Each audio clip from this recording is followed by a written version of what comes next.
What's going on, y'all? Welcome to Project OSW, World of Osiris. All right, and basically what this is, OSW stands for Our Sports World. This is a world that we are building for us, right? Me, you, and everyone watching.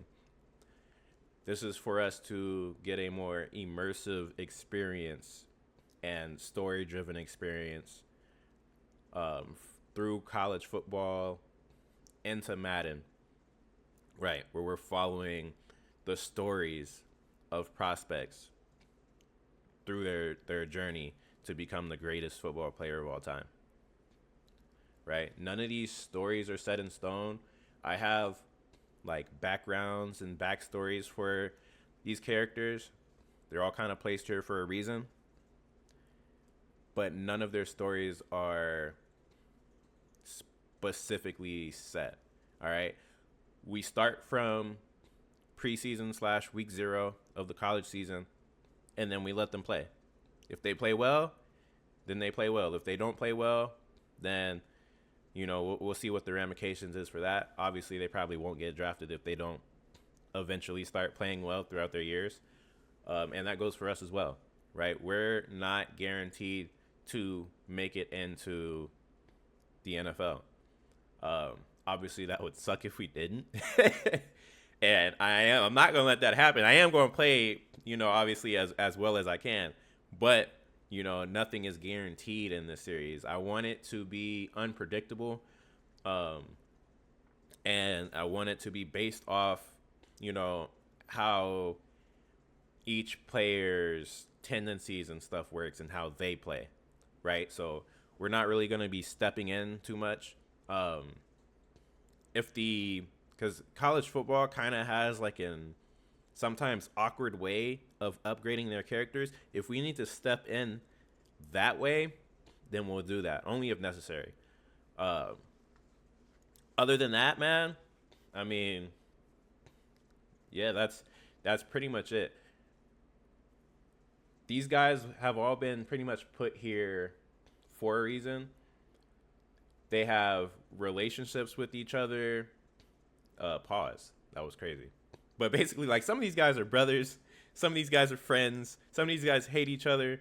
Kind of like a high school bully type of thing going on. So there's backgrounds and history between a lot of these guys, right? And some people are even like set up and put into the league at first to be the GOAT, but that doesn't necessarily mean that they will be. Like they could get a career or season ending injury, and that could be it for their story, right? That could be it for their story for the season, and that could then not allow them to kind of get the coverage or even the development that they need, or they can get a career ending injury and not go anywhere, and have to finish school, and then we just never hear from them again, right? But we're following these main 10 quarterbacks and their stories, and at any point in time, any other prospect in college could potentially become like a side character. All right, so like if we go down to, let's say, Cincinnati, right? If Brendan he actually is too old. If Zebulon Kenzie, right, ends up doing really well one season, like after this season, and let's say, Samaj Jones ends up transferring, so now it's up to Kenzie. If he does really well, he could become like a side character, and we'll start following his story as well, right? So anyone at any time can become like a side character, and then we'll follow their story as well. And, hopefully they make it into the NFL. My ultimate goal for this series is to build a world where we can kind of account for almost every character that'll be in the NFL with us, right? So when we make it to the NFL, I want us to be able to know most, if not all, of the players that came from college, right? So through our 3 years, and then hopefully even after that, with the introduction of more characters and different stories, we can see I don't know, like a third string corner and say, oh man, I remember that guy. You know, he played in Wake Forest, right? He was a star in Wake Forest. Now he's a third string on Kansas. Like stuff like that, man. I wanted to feel like a world that's alive and evolving, and we can keep track of some of these guys. All right, and so with that, there are other elements I want to add. I'm working on adding some commentary. I want better commentary than what we have, so bear with me on that as I work towards that. I'll probably just start off by summarizing the games myself and like kind of like putting the clips of them. And then I also want like pregame and postgame shows. There's a few different things. Like I want this to really be an experience, man. So I'm not gonna ramble too long. Y'all just let me cook. All right. If you got any ideas below, let me know. Right? How to increase maybe like the enjoyment, or the excitement of the series. Anything that could, improve upon the series, man. And yeah, I'm not gonna talk too much. Y'all just enjoy what I'm cooking up for y'all, and I'll see you in a second. So I'm gonna go ahead and pass this over to our guys. Welcome. This is our sports show, First and 10. We're going to be here covering everything college football and NFL here in our sports world, Osiris edition. Preseason for college football is here, and you know what that means for this episode. No stats, no excuses, just identity. We're introducing the main quarterbacks in this league, their backgrounds, their comparisons, early draft hype, and what the first 6 weeks will demand from them. And make sure y'all understand this early. Vets Dante Moore and Michael Hawkins Jr. are the standard. Everybody else is walking into their arena. Starting off with the top of the top. Peggy, what you got for us? Man, let's talk about the guys who experience the upperclassmen, if you will. Dante Moore enters this season as the proven veteran, a junior with over 3,200 yards last year, 29 touchdowns, 3 interceptions. He's efficient, composed, and mobile enough to stress defenses. The Jaden Daniels comparison fits. He got that veteran control with that athletic flexibility. The first 6 weeks aren't about proving he's good. They're about proving he's dominant. If he protects the ball and dictates tempo again, he solidifies himself as QB1 in this entire class. Plus, he's probably got what? Maybe this one season before he declares for the draft? He might stay the extra year, but I doubt it. And even with that being said, Peggy, Hawkins is the only one with the tools to look more in the eye right now. Sophomore, still shaping himself. He can be a pocket assassin or a dual threat nightmare. It's about which version shows up. He's been working, refining, building. The first 6 weeks will tell us if he's stepping into leadership or still searching for identity. Ceiling? Unlimited. But the standard don't wait for nobody. What you think about the new freshmen all coming in, bud? Well, first off, Tyler Gilbert is chaos in cleats. In the best way. Short, explosive, dangerous behind and beyond the line of scrimmage. The Lamar Jackson and Michael Vick comparisons reflect his acceleration and improvisational ability. But his first 6 weeks will test discipline. Extending plays is elite when controlled, reckless when not. If he pairs athleticism with efficient reads, that boy becomes a real problem out there on that field. Now Devin Jordan walks in confident, and he should. Short frame, but that arm?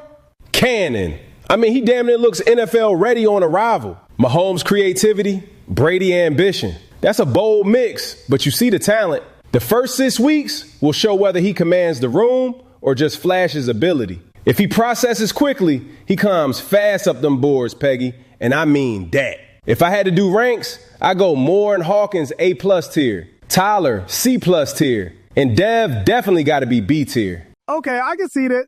They say his older brother also nice with it too. Who you talking about? Michael Jordan? Baby Cam? Man, he definitely brings physicality and leadership. Strong arm, tough runner, got my build. What more could you possibly ask for? The Cam Newton and Jalen Hurts comparisons speak to resilience and power. Early opponents will pressure him to prove he can extend plays without sacrificing ball security. If he balances aggression with control, he stabilizes his stock quickly. I definitely want to see him succeed. He's going C+ tier until we see more from him, though. Tell us about the next two, Peggy. Come get in on some of this. Action. Well, Lomac is a scrambler with some real burst. Kyler Murray comparison fits, boo. Dynamic outside structure, but he kind of inconsistent over the middle. And SEC defenses attack that weakness immediately. His first 6 games will definitely determine whether he's a highlight machine or a complete quarterback. And he's going to have to fight off the short QB stigma. 5'9" is kind of crazy. I ain't gonna lie. Now Noah Gilbert, and this one different Boog. Best high school prospect we've ever seen. Michael Vick athleticism, Aaron Rodgers arm, Mahomes creativity, Brady decision making, Breeze accuracy. He's stepping right into the fire. The first 6 weeks, that's pressure. We'll see if he built for it. And honestly, the hype is so up there, I'm putting him A tier and Lomac at C+ with your boy Tyler. I can see that. Noah is that boy. But the rest of these cats, all coming to the B tier with hype of their own. We'll just go player for player for the last 3 freshmen, Peggy. And I'll start off. Paul Webster likes to run downhill. We've seen mobility and physicality so far in high school. Josh Allen vibes in terms of strength and mobility. He's dangerous when he commits north-south. But arm potential must become arm production. We're going to see how he produces out there on that field in college, though. And Jared McAdley looks like a franchise quarterback off the chow line. Massive Burger King built frame. Anchor in the pocket. Maybe even dead weight. Big Ben comparison definitely makes sense here. But health and conditioning matter. His arm power isn't necessarily elite. And he's like a more traditional pocket navigator. If he manages the pocket efficiently early, he can rise fast.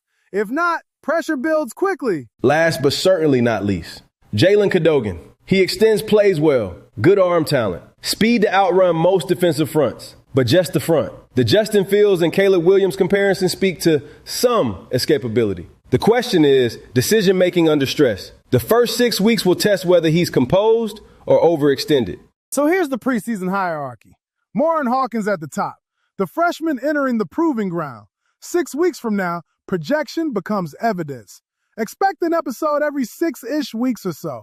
We'll make sure to have draft projections, statistics, and what's going on in the world of college football. This is 1st and 10. The main characters are set. The storm starts week 1. Y'all heard that, right? Y'all seen that? Y'all heard that? That was Cam and Peggy, man. You know what I'm saying? Them boys over there, they done introduced all 10 characters.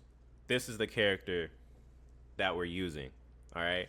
We are paving our own path with Tyler Gilbert, creating our own story, trying to get to the NFL. We want to become the greatest of all time, man. We're trying to surpass Pat Mahomes, Tom Brady, Joe Montana, Drew Brees, all them boys, right?